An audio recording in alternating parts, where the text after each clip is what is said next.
Assalamu alaikum wa rahmatullahi wa barakatuh.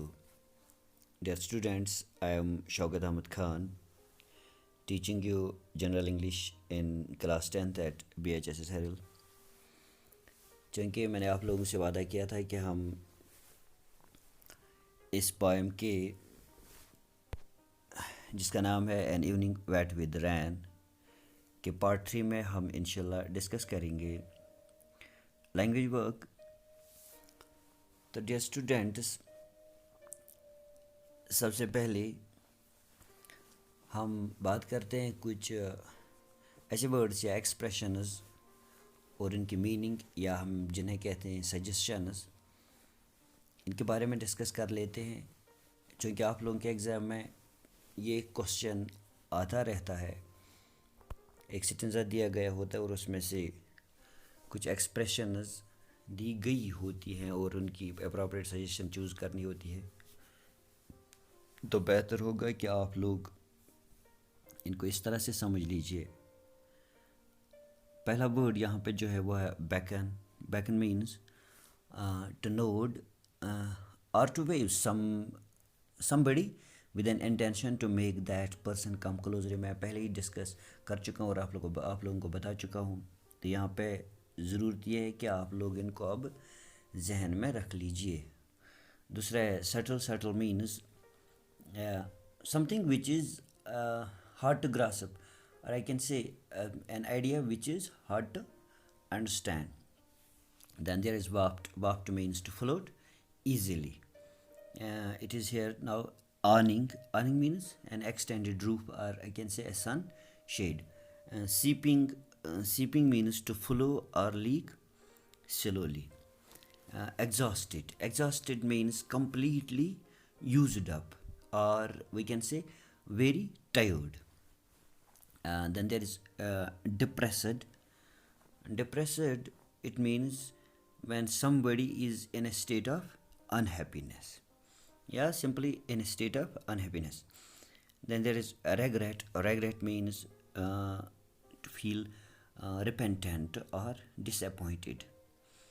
Destination. Destination means the place to which someone or something is going or being sent. جب ہم کسی چیز کو یا کسی انسان کو کہیں پہ بھیجتے ہیں، جس جگہ پہ بھیجتے ہیں اس جگہ کو ہم ڈیسٹینیشن بولتے ہیں. تو ڈیئر اسٹوڈنٹس، اس کے بعد ہے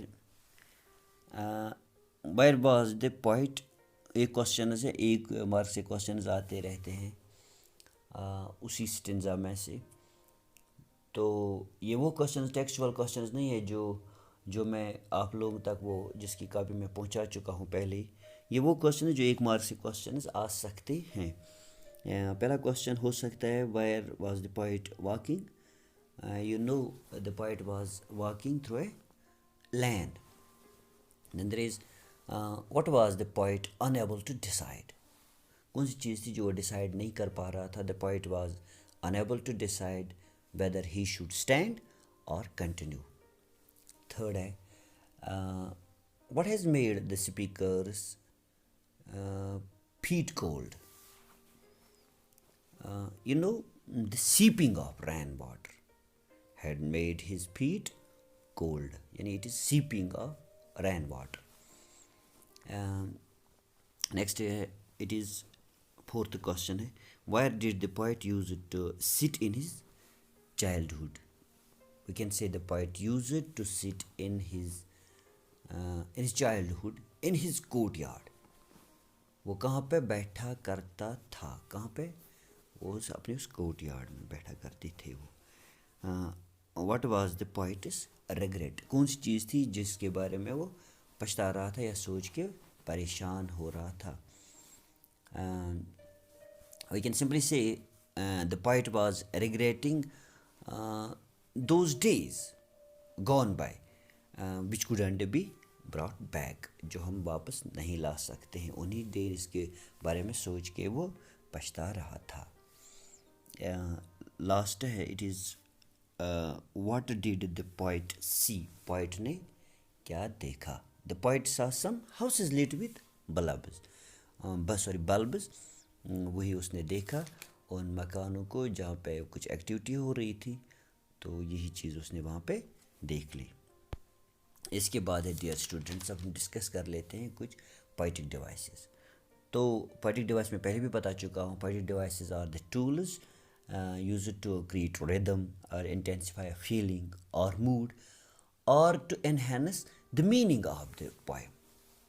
یعنی وہ چیزیں ہوتی ہیں جن سے ہم پوئم کا وہ ردم بناتے ہیں، یا کوئی فیلنگ یا کوئی موڈ ہو اس کو ایکسپلین کرنے کی کوشش، یا جن سے وہ اچھی طرح سے ایکسپلین ہوتا ہے، یا اس کی میننگ نکالنے کے لیے یا اس کی میننگ برقرار رکھنے کے لیے پوئٹک ڈیوائسز یوز کیے جاتے ہیں. تو اس پوئم میں one of the poetic devices used by this poet in this poem, that's Vaid Paldeep, in the poem in An Evening Wet with Rain. اس میں پہلی جو poetic device اس نے یوز کی it is imagery. اور یہ بھی میں پہلے ہی بتا چکا ہوں کہ it is the use of figurative language. Here in this poem, while reading this poem you can clearly see in your mind's eye. یعنی آپ یہ چیزیں امیجری وہ چیز ہوتی ہے وہ ورڈس ہوتے ہیں جو پکچرائز کرتے ہیں کسی تھاٹ کو. فار ایگزامپل اگر کوئی یہاں پہ آپ سمجھ لیجیے the poet says the wet doors, windows, awnings, collar of the coat which was wet.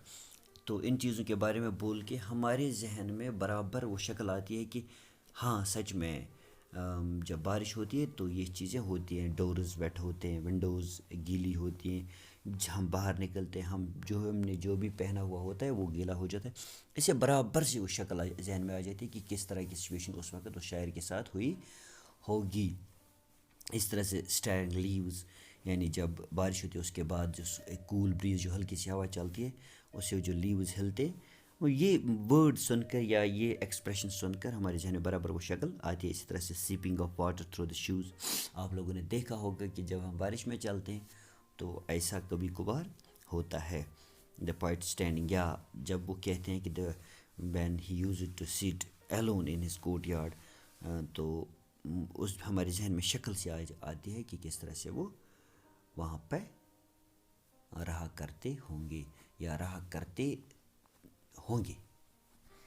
اسی طرح سے ڈیئر اسٹوڈنٹس دوسرا پوئٹک ڈیوائس جو اس نے یہاں پہ یوز کیا اٹ از پرسونیفیکیشن. میں پہلے ہی بتا چکا ہوں personification it is also a figure of speech in which an object or a non living thing is given human qualities. تو یہاں پہ آپ دیکھ سکتے ہیں کہ جب کسی چیز یا کسی نان لیونگ تھنگ کو ہیومن کوالٹیز دی جائیں تو اس فگر آف اسپیچ کو ہم پرسونیفیکیشن بولتے ہیں. یعنی جب کسی چیز کو پرسونیفائی کیا جائے، اس کو کسی شخص کی شکل دی جائے. Here the poet says waves of air bringing the sound. تو waves of air یعنی waves of air کو پرسونیفائی کیا گیا ہے کہ that they bring the sound. اسی طرح سے انہوں نے کہا ہے کہ skies feet touching the ground. skies feet آسمان کے تو حالانکہ فیٹ نہیں ہوتے پہ کہتے ہیں کہ skies feet touching the ground. اس طرح سے کہتے ہیں مون لائٹ لاپس، جو یہ چاند کی روشنی تھی وہ ہنس رہی تھی ایٹسٹرا. ارتھ اینڈ لیمپ اویٹس میں، وہ ارتھ لیمپ جو وہاں پہ دور کسی مکان میں تھا وہ میرا انتظار کر رہا تھا. تو جب ایسی ایکسپریشنز کو استعمال کیا جو ان کو ہم پرسونیفیکیشن بولتے ہیں. ہوپ کہ آپ لوگوں کے ذہن میں آیا ہوگا. اس طرح سے آپ کو ایک کنسیپٹ سا ملے گا، آپ اور بھی کچھ اس میں سے دیکھ سکتے ہو. تو انشاءاللہ اب اس کے بعد ملتے ہیں نیکسٹ پوئم میں. تب تک کے لیے dear students stay home, stay safe and thank you.